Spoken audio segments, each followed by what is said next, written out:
Welcome to Tales of Bedlam, a fairy tale audio comedy. I'm your host, Micah. Are you sure? Huh? Had to think about it. Well, I was thinking if I should use a different name. Should I use Knob Twister or Micah? Or just Micah the Knob Twister? But You you do it always. twist your knobs all you want, dude. Oh, I'm That's your introducing dog. myself. I am going to take my samurai and my Mitsubishi to the hibachi. Sayonara. That's Dustin. At Tales of Bedlam, we are grateful for you, the listener. Let us know how we're doing. Leave a comment on Facebook, Twitter, or our website at talesofbedlam.com.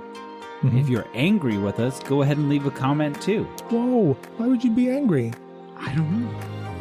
And if that's not enough, then you can purchase some swag. Swag. Support our podcasting habit while becoming a walking billboard for us. My favorite is the Dr. Noel shirt still. This is our second tale from Japan this week. No, Week no, this in month. a row? It's interesting to me that we're doing like a Japanese week on the American Independence Day, and the Japanese almost took our independence away from us. Oh, they weren't even close. Well, they tried. I tried. We should have done American tales this month, Oh my gosh. not Japanese. Are we really having a World War II discussion? Yes, I think we are. Today's story, The Farmer and the Badger, or Kachikachiyama. Wow. Kachi being the sound a fire makes, and Yama means mountain. Roughly translate to fire, crackle, mountain. So it sounds something you'd ride at Disneyland. Yeah, that's what I was just gonna say. Danny, I want to go to Fire Crackle Mountain. Shut up. You're going through It's a Small World again. So, it's a small world after all. Thank you so much for that. After all, it's a small world. That's not how the song goes. And if you do go to Disneyland and go through the ride, you can hear it sung in Japanese. Nice. They sing it in like 20 different languages. And then by the end of the ride, you want to gouge out your eardrums with a sharp object like a chopstick. Dustin, will you start our story for us today? The Farmer and the Badger. All right, I'm seeing a theme already. So instead of once upon a time, we start long, long ago. There lived an old farmer and his wife who had made their home in the mountains, far from any town. Alrighty. They were preppers. Their only neighbor was a bad and malicious badger. Okay. This badger used to come out every night and run across the farmer's field and spoil the vegetables and the rice, which the farmer spent his time carefully cultivating. Well, that's easy to fix. No, it's not. You get your sword and... Oh, that. I thought you meant actually damage. No, you fix the badger. Nice. The badger at last grew so ruthless in his mischievous work and did so much harm everywhere on the farm that the good-natured farmer could not stand it any longer. Taking all I can take and I can't take no more. And determined to put a stop to it. So he lay in wait day after day and night after night with a big club. Wrong weapon, sir. Hoping to catch the badger, but all in vain. Then he laid traps for the wicked animal. Now we're getting there. The farmer's trouble and patience was rewarded, for one fine day, on going his rounds, he found the badger caught in a hole he had dug for that purpose. Useful? The farmer was delighted at having caught his enemy and carried him home securely bound with rope. When he reached the house, the farmer said to his wife, I have at last caught the bad badger. You must keep an eye on him while I am out at work, and not let him escape, because I want to make him into soup tonight. Ooh, gross. Badger soup. Oh, Delicious. don't make soup out of rodents. You make soup out of anything that's got meat. Well, you can make soup out of anything, doesn't mean it's good. Saying this, he hung the badger up on the rafters of his storehouse and went out to his work in the fields. The badger was in great distress, for he did not at all like the idea of being made into soup that night.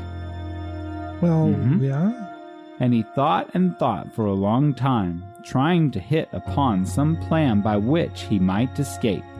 It was hard to think clearly in his uncomfortable position, for he had been hung upside down. Well, this is just cruel. Why didn't he just club him over the head? Why is he still alive? He was thinking backwards. No, with the farmer. Why didn't the farmer club the badger as soon as he caught him? Why is he hanging him alive upside down and from the rafters? Because that would be a shorter story and wouldn't give the badger a chance at being the villain. Right. Touché. Very near him, at the entrance to the storehouse, looking out toward the green fields and the trees and the pleasant sunshine, stood the farmer's old wife, pounding... You have to say she was old. I'm just reading what's written there. Pounding barley. Okie doke. She looked tired and old. How many times can we call her old in one paragraph? Her face was seamed with many wrinkles.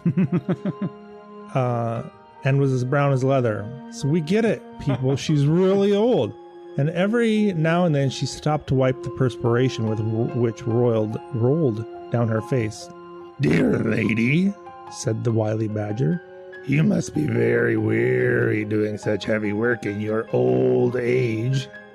Won't you let me do that for you? My arms are very strong, and I could relieve you for a little while." "Thank you for your kindness," said the old woman. "but I cannot let you do this work for me because I must not untie you. For you might escape if I did, and my husband would be very angry if he came home and found you gone." True that. Now, the badger is one of the most cunning of animals, and he said again in a very sad, gentle voice, "You are very unkind. You might untie me, for I promise not to try to escape. If you are afraid of your husband, I will let you bind me again before his return when I have finished pounding the barley. I am so tired and sore tied up like this. If you would only let me down for a few minutes, I would indeed be thankful." The old woman had a good and simple nature, and could not think badly of anyone. Much less did she think that the badger was only deceiving her in order to get away. She felt sorry, too, for the animal as she turned to look at him. He looked in such a sad plight, hanging downwards from the ceiling by his legs, Torture. which were all tied together so tightly that the rope and the knots were cutting into the skin. Oh. It's just tenderizing him. Ugh. So, in the kindness of her heart, and believing the creature's promise that he would not run away, she untied the cord and let him down. That was a poor idea. The old woman then gave him the wooden pestle. And apparently we have to let everybody know that a pestle is a heavy, blunt tool used to grind things up, such as spices or herbs. If you're grinding spices, you put them in a container called a mortar, and use the pestle to smash them up until they're finely ground. I know what a mortar and pestle's for. I used it. I used to use one. But not everybody knew that. Well, they should. They should. If you didn't know that, go out and read a book. Wow. For the love of Pete. There's a lot of books that never mention that. Well, read a book about pestles. She gave him... Be a boring book. It depends on what they're using the pestle for. Nudge, nudge, wink, wink. The old woman then gave him the wooden pestle. Oh my gosh. And told him to do the work for a short time while she rested. He took the pestle, but instead of doing the work, as he was told, the badger at once sprang up on the old woman, whoa, mean, and knocked her down with the heavy piece of wood. What? I'm not reading that. He then killed her and cut her up and made soup of her. Well, the farmer did want some soup. This got really dark really fast. He went from being a mischievous little critter to murder. Premeditated, too. And made soup over and waited for the return of the old farmer. The old man worked hard in his fields all day. And as he worked, he thought with pleasure that no more now would his labor be spoiled by the destructive badger. Little did he know. It's going to be a bad surprise. Oh. Towards sunset, he left his work and turned to go home. He was very tired, but the thought of the nice supper of hot badger soup awaiting his return cheered him. Some basil, maybe a little cumin, some spices, paprika. A little old woman. The thought that the badger might get free and take revenge on the poor old woman never once came into his mind. How was that revenge? She didn't do anything to him. She was nice to him.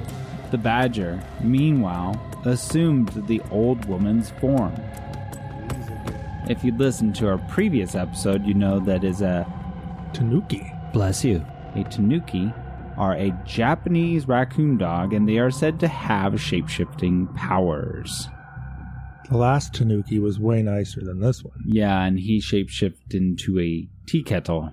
Because why wouldn't you?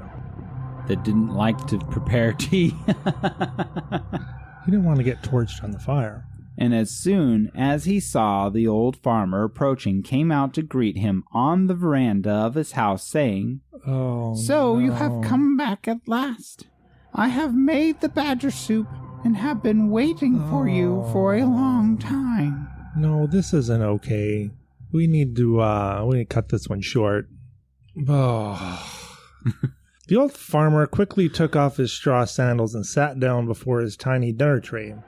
The innocent man never even dreamed that it was not his wife, but the badger who was waiting upon him, and asked at once for the soup. Then the badger suddenly transformed back to his natural form and cried out, "You wife-eating old man, look out for the bones in the kitchen." Gross! Laughing loudly and derisively, he escaped out of the house and ran away to his den in the hills. The old man was left behind alone. He could hardly believe what he had seen and heard. Then, when he understood the whole truth, he was so scared and horrified that he fainted right away. Right away. Right after he puked. After a while, he came round and burst into tears. Oh. He cried loudly and bitterly. He rocked himself to and fro in his hopeless grief. It seemed too terrible to be real that his faithful old wife had been killed and cooked by the badger, while he was working quietly in the fields, knowing nothing of what was going on at home, and congratulating himself on having once for all got rid of the wicked animal who had so often spoiled his fields.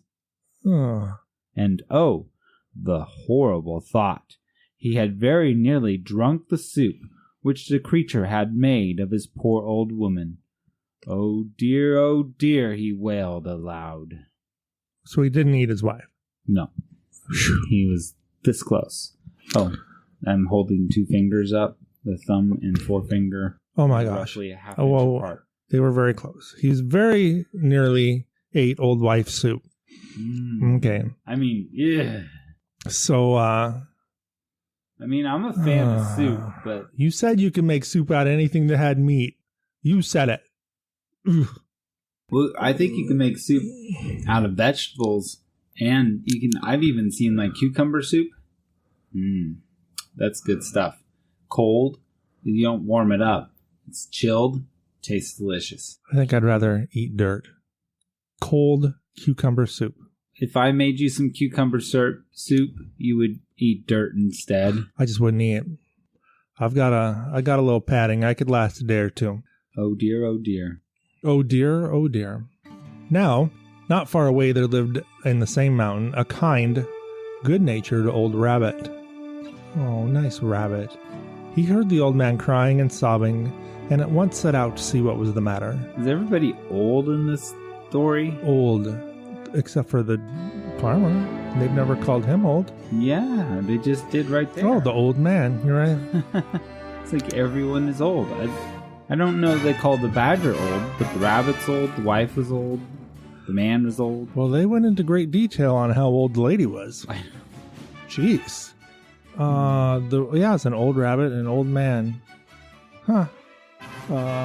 He went out to see what was the matter and if there was anything he could do to help his neighbor. Mm-hmm. The old man told him all that had happened. When the rabbit heard the story, he was very angry at the wicked and deceitful badger. And he told the man to leave everything to him and he would avenge his wife's death. We're going to have a little rabbit on badger fight. The farmer was at last comforted and, wiping away his tears, thanked the rabbit for his goodness in coming to him in his distress. The rabbit's going to need to arm himself. Thank you, kind rabbit. Rocket launcher, grenades, knives.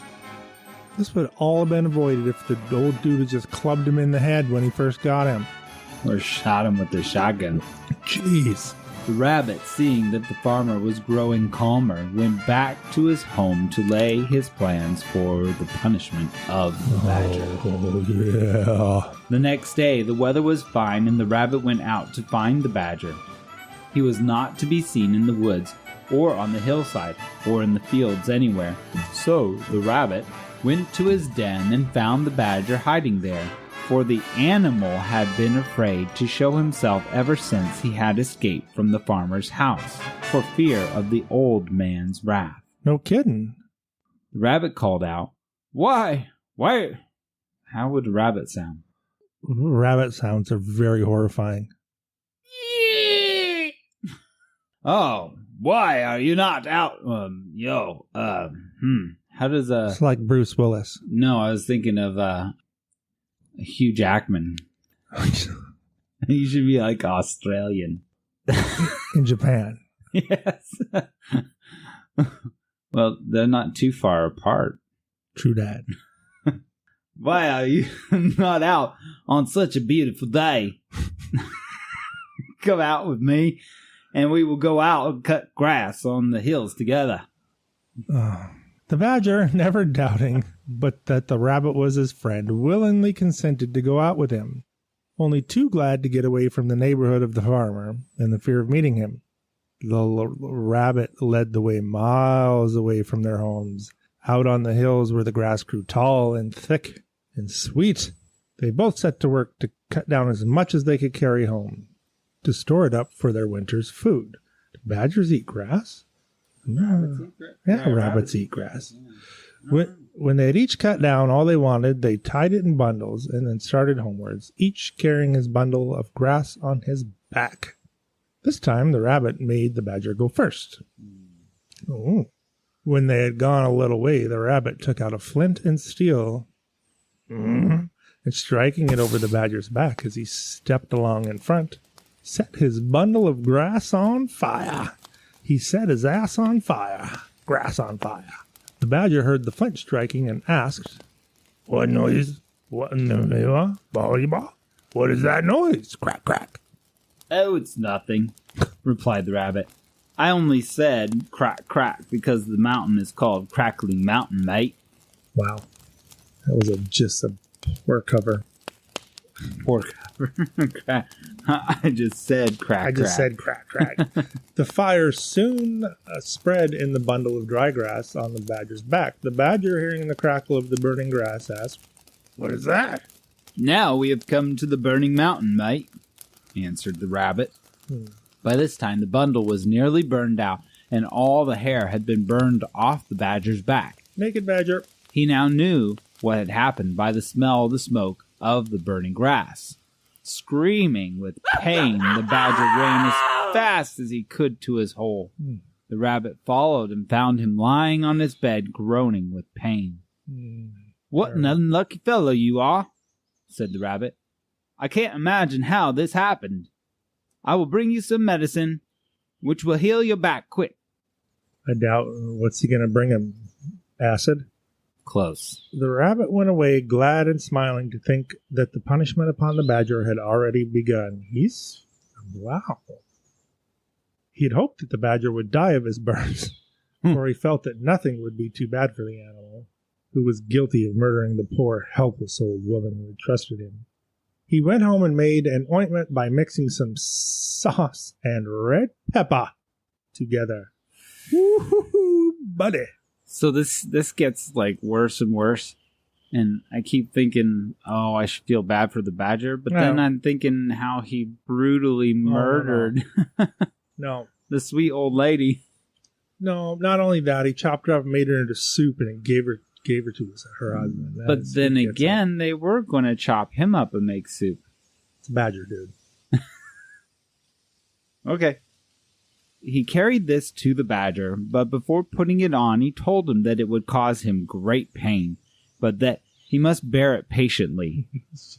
That's crazy. Because it was a very wonderful medicine for burns and scalds and such wounds. The badger thanked him and begged him to apply it at once. But no language can describe the agony of the badger as soon as the red pepper had been pasted all over his sore back. Kidding me with that? Oh! Yeah, throw red pepper into open wounds. Open burn wound? He rolled over and over and howled loudly. The rabbit, looking on, felt that the farmer's wife was beginning to be avenged. This is a terrible story. I've got to go home and sleep tonight. The badger was in his bed for about a month, but at last, in spite of the red pepper application, his burns healed and he got well. When the rabbit saw that the badger was getting well, he thought of another plan by which he could compass the creature's death. So we went out one day to pay the badger a visit and to congratulate him on his recovery. During the conversation, the rabbit mentioned that he was going fishing and described how pleasant fishing was when the weather was fine and the sea smooth. The badger listened with pleasure to the rabbit's account of the way he passed his time now, and forgot all his pains and his month's illness, and thought what fun it would be if he could go fishing too. So he asked the rabbit if he would take him the next time he went out to fish. This was just what the rabbit wanted, so he agreed. The plans are coming into place. Nicely. Then he went home and built 2 boats. What? One of wood and the other of clay. At last they were both finished, and as the rabbit stood and looked at his work, he felt that all his trouble would be well rewarded if his plan succeeded, and he could manage to kill the wicked badger now. What's wrong? Why didn't we, there are plenty of opportunities to kill this badger. How about when he was writhing in pain from the burn wound and the pepper could have just... He was letting him suffer. I know. And then he let him heal up so he could torture him again. These animals This is like Nazi. Wicked. These are terrible. The day came when the rabbit had arranged to take the badger fishing. He kept the wooden boat himself and gave the badger the clay boat. The badger, who knew nothing about boats, was delighted with his new boat and thought how kind it was of the rabbit to give it to him.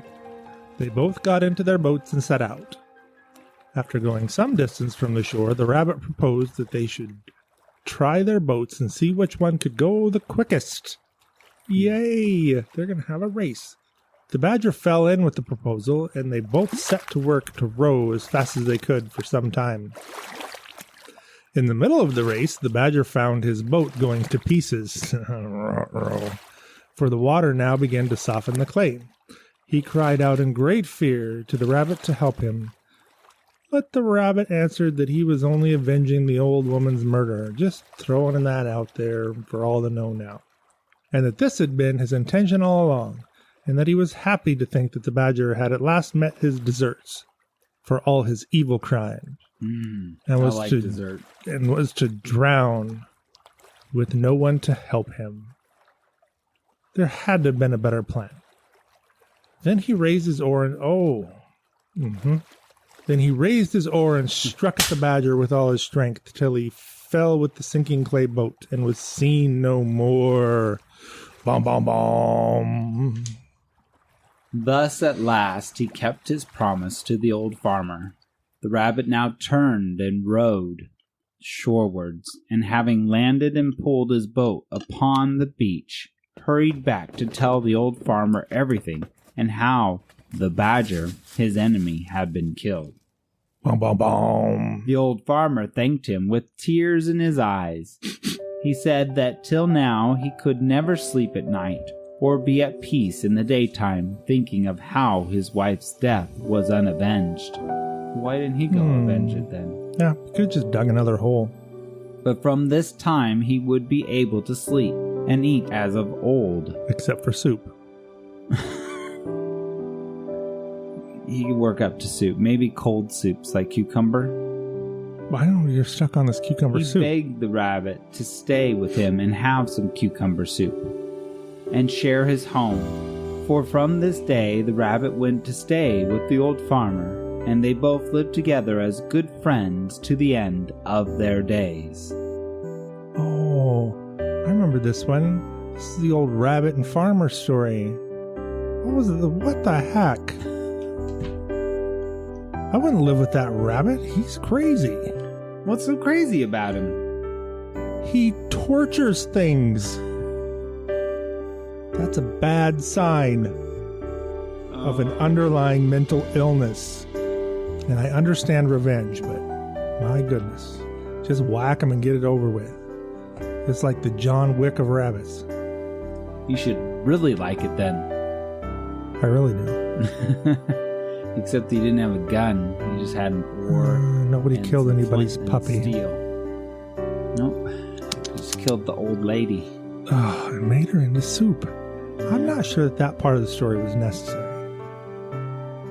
We've seen that in many fairy tales before, though. Oh, that's gross. Mm-hmm. Like the juniper tree. Is that like the indication that someone's really bad? They're not just... They're a little off their rocker. They're yes. not just normal bad. They're really bad. When you kill your stepson and bake him into a pie to feed to your husband. Not blood pudding. Ooh, that's bad. Not good. Not good at all. You've gone too far. You have officially stepped off the crazy mountain. That's right. You should have just made soup. And this story was called The Fiery Mountain? No. This wasn't The Fiery Mountain. Kami. Yeah. Kachikachiyama. The Farmer and the Badger, or Kachikachiyama, which means Fire Crackle Mountain. Which is kind of weird because it's only mentioned... I thought it was going to be a volcano story. That'd been cool. We haven't had a story with volcano. We should do Moana or something. Moana. We've gone off on a tangent. We are far afield. Good night. Bye.